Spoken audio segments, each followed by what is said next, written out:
Hi everyone, in today's video I'm going to talk about 6 tips to help you negotiate a better settlement with your insurance adjuster. Coming up.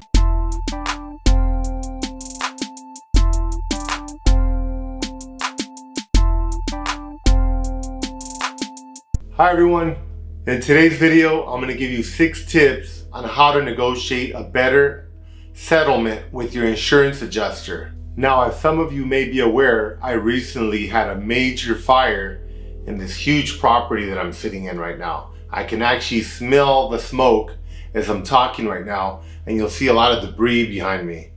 I'm actually sitting here right now waiting for an adjuster to meet with them. And I've been taking a lot of notes, I've been reading a lot of books, I've been doing a lot of research on how to hone my skills of how to communicate effectively with adjusters. It's very important because they're the ones that decide subjectively how much you're going to get paid on your claim. Now, you can always hire a public adjuster or an attorney, but remember, they're going to take a portion of your claim. So as much as you can do on your own, the better off you're going to be. I consulted with one attorney and he told me, hey, listen, Ernesto, if you can get $300,000, for example, and you're not satisfied, and I have to come in and litigate on your behalf, I get like $400,000, I'm gonna take 30% of whatever base amount you negotiate. So I thought that was a fair amount. I thought, okay, that sounds fair. If I can get a 300 on my own, and he can get me an extra 100, and he takes 30% of that, I'm gonna get an extra 70,000. So it's a win-win for both of us. The problem is, if you go right to an attorney right off the bat, they're gonna take 30% of your entire claim. So instead of getting 30 grand, he's gonna get 30% of 400,000, which is 120,000. You don't wanna do that. You want the money to rebuild your property and make it as nice as you can. Public adjusters, same deal. In my opinion, they offer you much less value than an attorney, and they typically take about 20% of your claim. So if it was a $400,000 claim, I would have to pay them 80%. It just doesn't make a lot of sense to me to hire one, but here we are. So I'm gonna give you some tips on how you can try to do it on your own, and when you get as far as you can, if you're not satisfied, then you can go to an attorney. Otherwise, you can follow through on executing on your own. Rule number 1, if you get a low offer from an adjuster, ask them why and give them the chance to explain. After they're done explaining, take notes while they're talking and ask them on their certain points why they decided to pay you less than you thought your claim was worth. You want to make sure that you have a reason to contest what the adjuster is saying. You don't want to just contest it just for the heck of it. You can't say, hey, I want $1 million. Well, they're going to say, why do you want $1 million? You have to have a reason. So listen to the adjuster, take notes, and then question them on the points that you don't agree with. You can also ask the adjuster to give it to you in writing. That's what I recommend. In case you end up in litigation later, you definitely want to have a paper trail. It also gives you something to reference yourself later on when you revisit those pain points. Because sometimes you can go back to them with a supervisor and they may be able to address those issues for you. I'm going to combine item number 2 and number 3 because they're basically the same thing.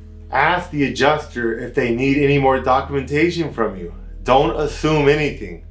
I know I was talking to my adjuster on this house. We were talking numbers and she gave me this bid. And I was like, well, why are you giving me such a low offer? And she started going into the details, and I realized that she and the contractor made an assumption that this room here, actually to my right, was an illegal addition to the house.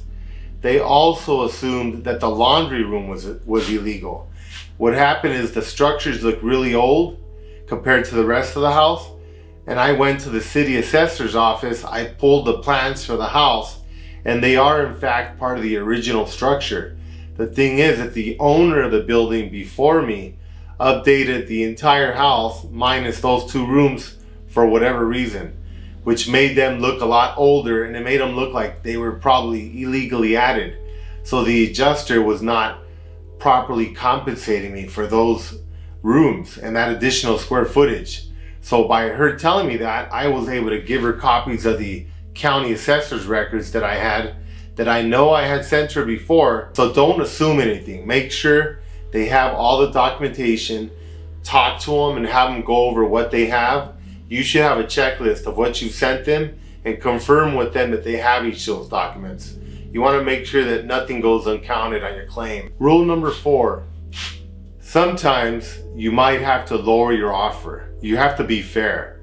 So look at everything and be objective. Look at if the claim and the claim amount that they're offering you is fair. If you're getting bids from a contractor and they're saying $600,000, but you got some for $300,000, how are you going to ask the insurance company for $600,000? That doesn't make sense.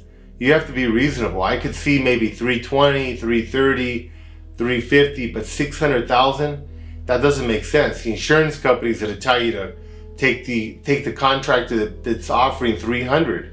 They're also a licensed contractor, so why wouldn't they be able to produce the same quality work?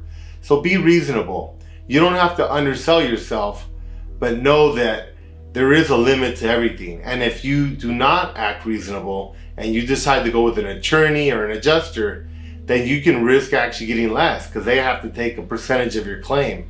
So make sure that when you do go to an attorney or an adjuster, they take a percentage off the additional amount that they are able to add to your claim, not off the total claim amount, because you may have been negotiating for a few months and you don't want them to benefit from the fruits of your labor. Rule number 5, if you're not getting anywhere with the adjuster and you guys are just not agreeing on things, it's okay to file a complaint with the Department of Insurance and forward a copy of that complaint to the adjuster so that they are aware that you mean business, and sometimes that may cause them to want to work with you a little more and resolve the case.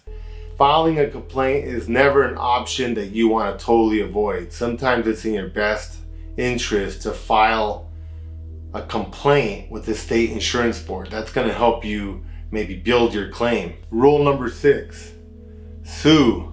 Sometimes you just don't have another option. I don't like suing people. It's the worst thing you have to do. It's a waste of time, but sometimes it's your only and best option. So if the insurance company is not being reasonable, then you're going to have to sue them. Let's say the contractors are offering you bids to fix your home from $300,000 to $600,000, and the insurance is saying, hey, I'm going to give you $200,000. Well, that doesn't make any sense. I would ask them why. And if they can't give you some good reasons, then they're just screwing with you. There's not much you can do. There's some insurance companies that are like that. Some are a little more reasonable and they're willing to work with you, but some of them, that's just the way they work. They just screw you over and they're not interested in working with you on trying to resolve your claim. So sometimes in those cases, suing is your best option. Thank you for listening. If you have any questions, please comment below and I'm happy to answer for you. Thank you.